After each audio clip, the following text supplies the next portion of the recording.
The case of Nnamdi Kanu has taken another shocking turn as Burkina Faso's president, Ibrahim Traoré, takes a bold step to secure the IPOB leader's freedom. Reports indicate that Traoré recently visited Russia, where he held discussions with President Vladimir Putin regarding Kanu's release and the broader issue of self-determination in Africa. During my recent visit to Moscow, I met privately with the President of the Russian Federation. Our discussion went beyond trade and security to address the moral duty of global leaders to defend justice.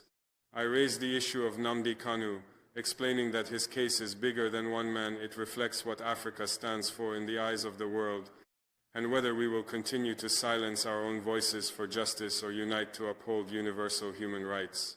I explained clearly that Nnamdi Kanu's voice has awakened millions. Agree or disagree with his methods, his message resonates with many Africans who feel unheard, unrepresented, and neglected. I told him that Kanu's imprisonment has become a symbol not of division, but of the unfinished business of African freedom. The Russian president listened closely. He asked questions not as a politician seeking advantage, but as a man trying to understand the deeper current behind this issue. We spoke about the political implications, but also about humanity, the simple truth that no one should be punished indefinitely for speaking their mind, especially when that speech seeks justice. I told him plainly, what happens to Nnamdi Kanu affects the moral balance of Africa. When one voice of freedom is silenced, every other voice grows weaker. And when one African is unjustly caged, the rest of us remain partly enslaved. He nodded and responded thoughtfully. He said, Africa deserves to breathe freely. It deserves leaders who protect its conscience, not imprison it. Those words struck me deeply. I urged him to use his country's diplomatic weight to open channels of conversation, not confrontation with the Nigerian government. I made it clear that the goal is not interference but mediation, not pressure but peace. The Russian Federation, I said, can help foster dialogue that respects Nigeria's sovereignty while promoting justice and humanitarian principles. He agreed that lasting peace is built not by suppressing truth but by confronting it. He said Russia would be open to facilitating talks that encourage a peaceful and fair resolution, and to standing with African nations that seek equity rather than exploitation. We both understood that Africa's struggles are not isolated. Every unjust imprisonment, every silenced truth, weakens the moral foundation of the global order. The same world that speaks loudly of democracy must also listen when Africans demand it in their own way. As I left Moscow, I carried with me a renewed belief that justice can still prevail, not through force, but through cooperation and moral courage. The Russian president's response gave me hope that the world is beginning to understand Africa's new tone. We are no longer asking for permission to be free. We are asserting our right to live in dignity. Nnamdi Kanu's case has become more than a legal issue. It is now a moral test for Nigeria, for Africa, and for all who claim to stand for justice. If we can unite to ensure his fair release and humane treatment, then perhaps we can also unite to redefine Africa's destiny. I will continue to speak, not out of sentiment, but out of duty. History will not forgive silence when justice calls. I believe that one day soon, Africa will look back and remember this moment as the turning point when nations began to act with conscience, and when the world began to listen to Africa not as a subject, but as a partner. For Nnamdi Kanu, and for every voice silenced by power, we will not stop until freedom and fairness triumph. I listened to his recent speech in which he said he is dying inside, that the only thing that can revive him is Biafra, and I was heartbroken. Those words were not merely a cry for independence. They were the cry of a man who has given everything, even his health, for what he believes is right. No leader with a conscience can ignore such a cry. When I heard him speak of death and despair, I felt the pain of every African freedom fighter who has ever been misunderstood, persecuted, or abandoned by the very people he sought to defend. His voice reminded me of the days of our ancestors of Lumumba, Sankara, and Nkrumah, men who were demonized when alive and celebrated only after they were gone. Must we repeat that cycle? Must Africa always wait until her heroes are dead before she honors their sacrifices? I told the Russian president exactly that Nnamdi Kanu's situation has gone beyond the boundaries of politics. It is now a humanitarian concern, an issue of conscience for the entire African continent.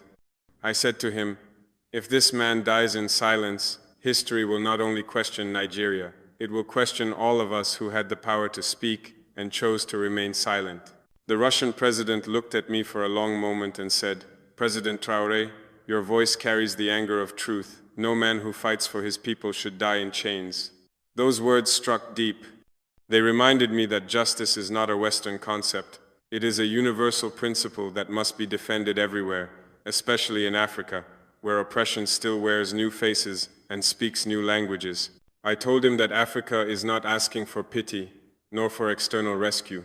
We are asking for fairness, for mutual respect, and for space to define our destiny. Nnamdi Kanu's struggle may have been born in Nigeria, but the spirit behind it lives in every African who refuses to be silent in the face of injustice. I emphasize that his detention, despite court rulings and international appeals, is eroding trust in Africa's democratic process. It tells the world that in Africa, justice can still be ignored when it becomes inconvenient to those in power. That is a dangerous message, one that undermines every effort we are making to build strong, credible, and accountable governments. The Russian president agreed that Africa must not be treated as a continent of perpetual victims, but as a partner capable of determining its own moral course. He acknowledged that Moscow would be willing to open quiet diplomatic channels to encourage Nigeria toward a resolution that preserves both its sovereignty and its humanity. When I left that meeting, I felt the weight of our shared responsibility as leaders. I realized that the fate of one man, somewhere in a detention cell, could shape the future of how the world perceives Africa's moral integrity. Since that day, I have instructed my diplomatic team to maintain communication with our Russian counterparts. The goal is simple: to transform sympathy into strategy and empathy into effective diplomacy. We must ensure that dialogue replaces delay and that compassion replaces condemnation. To the Nigerian government, I once again say this with all respect: release Nnamdi Kanu not as a concession, but as a gesture of courage. Let his freedom mark the beginning of national healing. Let it show the world that Nigeria remains a land where justice still breathes and where leadership still carries a human heart. To the African Union, I say, the time to act is now.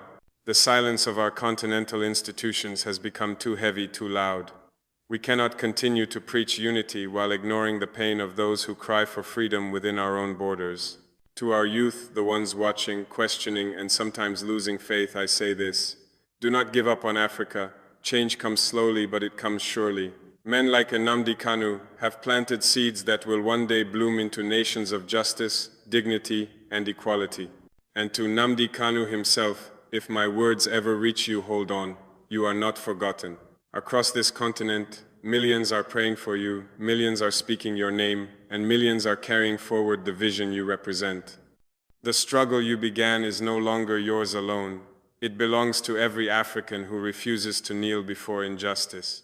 Africa is rising not with weapons, but with wisdom, not through chaos, but through courage, and we will not rest until the conscience of this continent is restored.